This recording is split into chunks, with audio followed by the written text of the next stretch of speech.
Nagsimula na po muli ang paghahanap sa anim pang namamanata na nasa Mount Banahaw pa matapos ang sunog.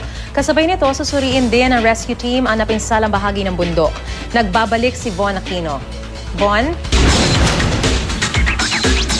Yes, Maris, alas 7 nga ngayong umaga ng simula ng rescue team ang pag-akyat dito sa Mount Banahaw na siya maghahanap doon sa mga nawawalang pilgrims na umakyat dito noong linggo. Linggo nang akyatin ng 11 pilgrims na miyembro raw ng hiwaga ng bundok ng Banahaw Incorporated ang bundok.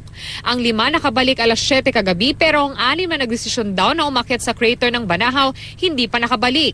Ito ngayon ang hinahanap ng panibagong rescue team na sumabak ngayong araw. Nag-log-in pa raw ang mga ito noong linggo sa record ng Barangay Kabuhayan kung saan matatagpuan ang trail patungo sa tuktok ng Mount Banahaw. Sa barangay po kasi nag-log, ito po ay kinakailangan lamang na hindi lalabas po o nandito lang po tayo sa loob ng barangay.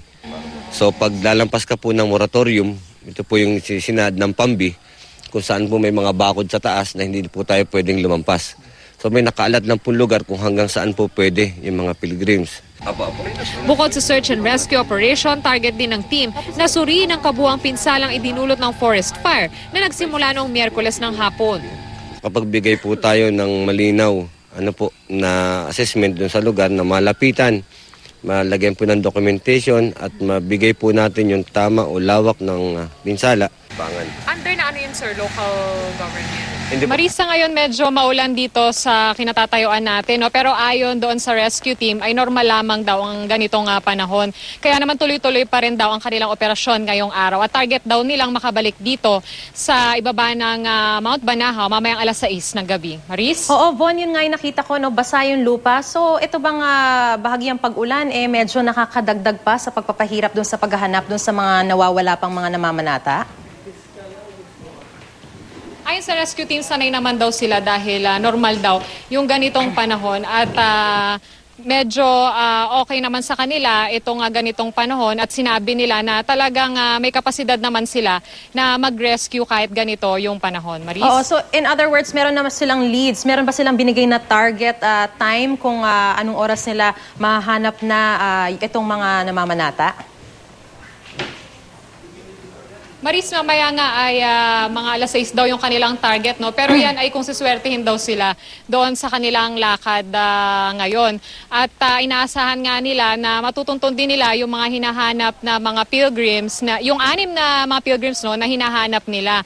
Dahil ito daw mga to ay humiwalay doon sa kanilang grupo at gusto nga nila na mahanap na rin itong mga 6 na katao ngayon para matapos na rin yung kanilang operasyon. Maris? Von, kagabi na unang nakababa, yung 5 namamanata. Sinasabi mo nga sa iyong report, 7 p.m. ay nakababa na sila.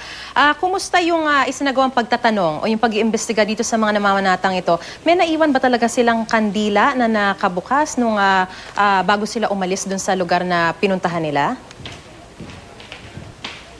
Sa ngayon, Maris, yan ay sinusuri pa ng mga otoridad, no? Pero ayon daw doon sa mga nakadetine na ngayon dito sa Dolores PNP, ay naglagin pa sila doon sa barangay bago sila umakyat. At humiwalay nga daw itong 6 na kanilang mga kasamahan bago sila bumaba dito sa paanan ng bundok, no? At wala pa rin silang nasasabi kung saan nga nagmula itong sinasabing posibleng kandilang naiwan doon sa bundok. Maris? And I would like to assume, Von, na dahil medyo umulan, talagang tuluyan na bang naapula itong sunog dyan sa Mount Banahaw? Wala nang, kumbaga, additional na mga, kumbaga, nasunog ulit na ibang lugar? Kasi minsan kapag sobrang init, di ba, biglang nagsaspark na lang ulit.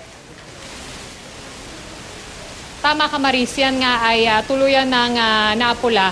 At sa ngayon, ayon doon sa rescue team, ay safe na naman doon sa lugar. At kailangan na lang nilang talagang gumawa ng assessment para malaman nila kung, gaano kalala yung naging damage doon sa bundok. Maris? Maraming salamat, Von Aquino.